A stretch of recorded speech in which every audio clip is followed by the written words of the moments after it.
Well, I probably promised not to talk about trash, because Ken doesn't usually talk trash. He's a pretty cool rock star, don't we agree? Come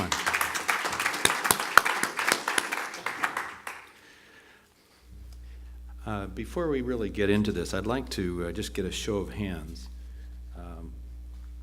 Where's the computer? Am I pushing the wrong? Okay. Thank you. And the computer is where, so I can point this at the computer? There we go. All right. How many of you are with companies that have 10 or less employees? Just a show of hands. Okay. How about 10 to 100? Over 100? Very few. Okay.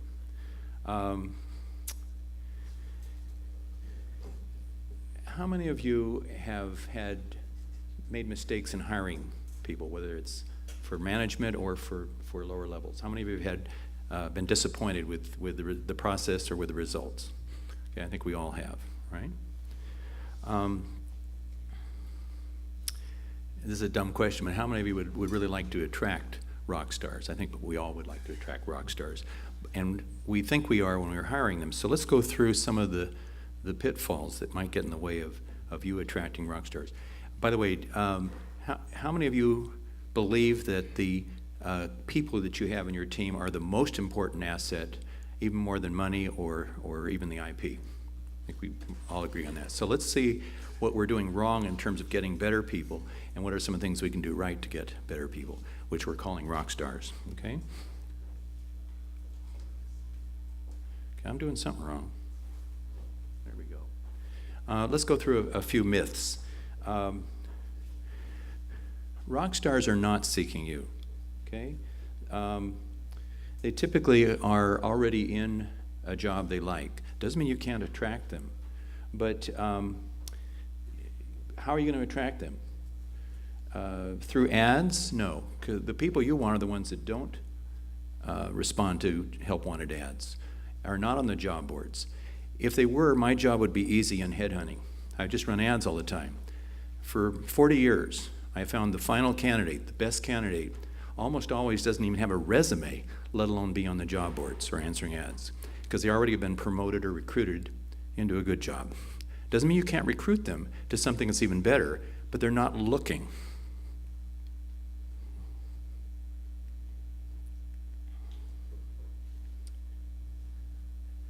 When we interview, we're seeing the interview appearance and personality and style. And let's face it, the job seeker or the applicant or the candidate that you're interviewing should be on his or her best behavior. And you should be on your best behavior. The day-to-day personality and style is not usually the same as the interview personality.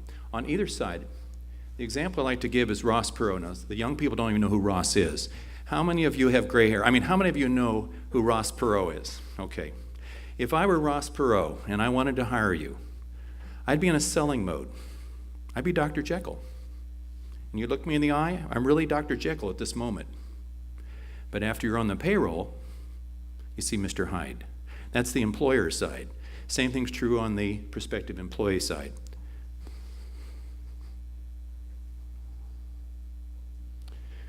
The most important part of the hiring process, and I'm considered an expert in hiring. I'm considered really good at reading people. I know when I'm getting BS. I don't know what truth is, but I know when I'm not getting it, because I interview the C-level of the major companies. They're usually maybe not smarter. They may have a lower IQ, but they're very manipulative. And they're very, very smooth at that. As good as I think I am at interviewing, it's not the most important part of my job, nor yours. It's reference checking.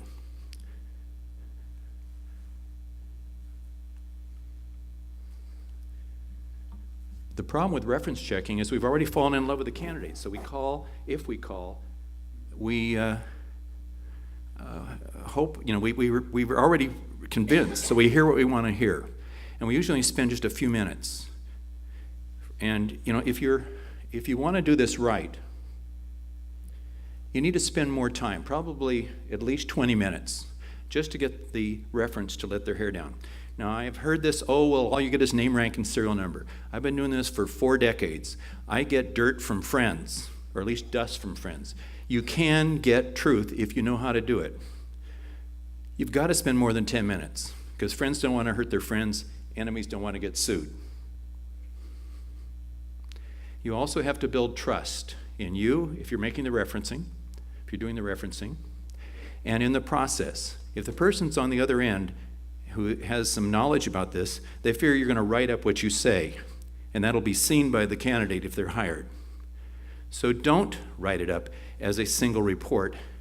If you talk to 3 former bosses, 3 former peers, 3 former subordinates, because that tells you a lot. If it's a B2B business, 3 customers, former or current customers, and 3 suppliers. That's 5 times 3, that's 15 phone calls. And I spend an hour each. You don't have to do that. But the higher levels, it's worth it. It's important. But if you'll do that, if you'll spend enough time and put them all into one report with the names in the back of the report and the comments in the front, divorce from who said what, and you tell the reference that, you'd be surprised how candid they might be if you're not going to give attribution. And there's some other things that you need to tell them. But if you can build trust in the process as well as yourselves, you're going to get some truth. Now, here's the other problem. If the person really is a rock star, and you ask the stupid question, what are his faults or what are her faults? In their mind, on an A to F scale, a fault is a D or an F. Well, guess what? Rock stars very often don't have any Ds or Fs. So you're getting garbage in, garbage out. If you say, what are their faults? So you don't do that. Before you make the phone call, you make a list of maybe 15 things that are important. Skills, attitudes, values. And I've never had anybody balk at doing this. You say, just very quickly, I'd like you to grade this person from A to F, A being best, communication skills, written communication skills, oral communication skills, et cetera, et cetera. And they won't give them straight A's. They'll give them an A minus, an A, a B plus, an A, a C plus. Now you know the valleys. They're not weaknesses, they're weaker suits. And they're just as important for you to know in qualifying in rather than just qualifying out. So reference checking. I want all of you to become expert reference checkers. You'll be able to know much better if it's a good match. Let's go on and talk about what that means. Very often, we think we're going to buy somebody. Trouble is, if you offer them a better title or more money than they're making currently, guess what? Somebody else will buy them away sooner or later. If that's what lures them to you, they'll get lured away. So how are you going to attract them?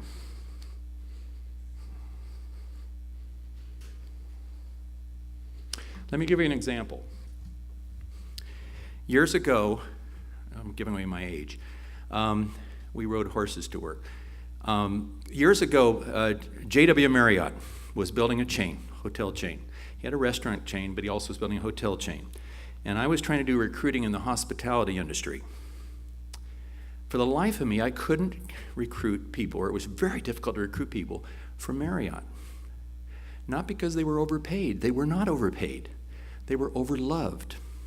They were treated like family. Some of them were family, but they were all treated like family. JW would get on the phone and personally wish you a happy birthday.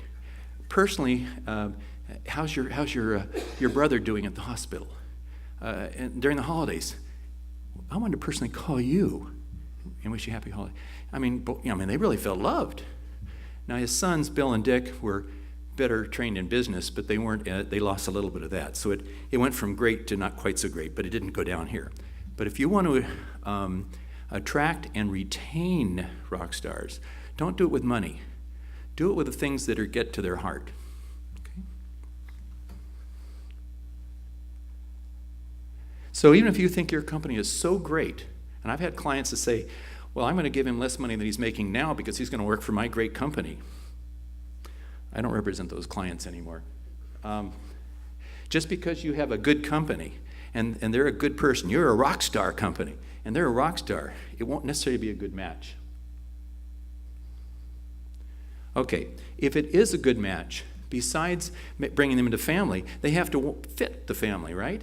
They have to have qualities and skills and attitudes and values that match yours and vice versa. There'll never be a perfect match, but you need to look deeper than how good they interview, how attractive they are, how sharp they are, where they've been before. That's a real interesting one. I can show you losers from Disney or Procter & Gamble or any of the big companies that are carried by those companies. They also have great people too. They have rock stars, but a lot of times we interview based on credentials. So here's how most companies try to lure people. With money, or the company is more prestigious. I don't think many of you are working for big companies, so they're not probably well known yet. But if you start taking off like Apple did, or Cisco did, or Google did, prestige may attract the wrong people. It could be power, it could be location, it's closer to home, or more leisure time. Here are what I think are the factors that will make particularly the millennials work for you. And let's face it, we got them as customers and as employees. I know there's some millennials here, but what we've learned from Metal, from the presenters, is that what's attractive to them are companies that have social values, not just social responsibility. You can buy that, look like that, but social values, like the, Chipotle, the Crow Factory. You all need to see that, it's cool. But that was a lot of money spent for that, but it's showing social values. They want to buy from companies like that, and they want to work for companies like that. Now, they also want to be president in 2 years. You can't do that unless you make everybody a president. They probably want to be a Steve Jobs or a Bill Gates and just work for you long enough till their IP takes off. So why not be an incubator? Why not be a Procter & Gamble? From a recruiter standpoint, we're the beneficiary of Disney, higher hiring standards. They hire really good people, train them well. Procter & Gamble, hire real good people, train them well. And they know they're going to lose a lot, but they also get to keep a lot. And because they treat them like family, they might stay an extra year or 2 or 3. So that's a lesson to all of us, all right? Don't be afraid of them leaving. Help them. If you help them, they're not going to surprise you one day. You're going to know 6 months, 12 months in advance because you're mentoring them for their IP or for the next job. Be smart. You know they're going to think that way. So what is in this case, what does the employee want, all right? So just to wrap up, and do your homework about what the rock stars are looking for, what you're looking for beforehand so you can match it up. Look for good matches, not just good employees. Rely more on reference checking. This must be your clicker, Ken, for Metal. That's an esoteric joke. Those of us that are at Metal, he's always having problems with this guy. So you want to use networking, not ads. And you want to find out who's good, not who's available. When I call a source and I say I want this, and this, they'll translate that and they'll do it for you too. Oh, you want somebody good. So I learned a long time ago to go back through the list. Is he this? No. Is he this? Yes, yes, no, and no. Oh, okay. Well, can you give me a suggestion of somebody that has at least 4 of these things? If you don't ask that question, you're going to end up with somebody who's probably interviews well, was highly recommended, but they didn't fit your criteria. And obviously don't buy employees and treat them like family. I don't think we have time for Q&A because we're running late, but if you like any of those ideas, I'd be happy to share some examples of what to do, what not to do. By the way, PepsiCo did something for keeping rock stars called phantom shares. How many of you are familiar with phantom shares? Okay. I'll explain it later because there isn't time, but basically you're not doing equity sharing, you're doing profit sharing. It's as though they owned the shares, but if they leave 2 or 3 years from now, the shares don't walk with them because they don't really own them. But you're very generous in giving dividends to all the shares, including your own. And so it really becomes lucrative for them to stay and harder to leave if money is driving them. But if they do leave, they're not walking with your equity. I'll leave you with that thought. Thank you very much.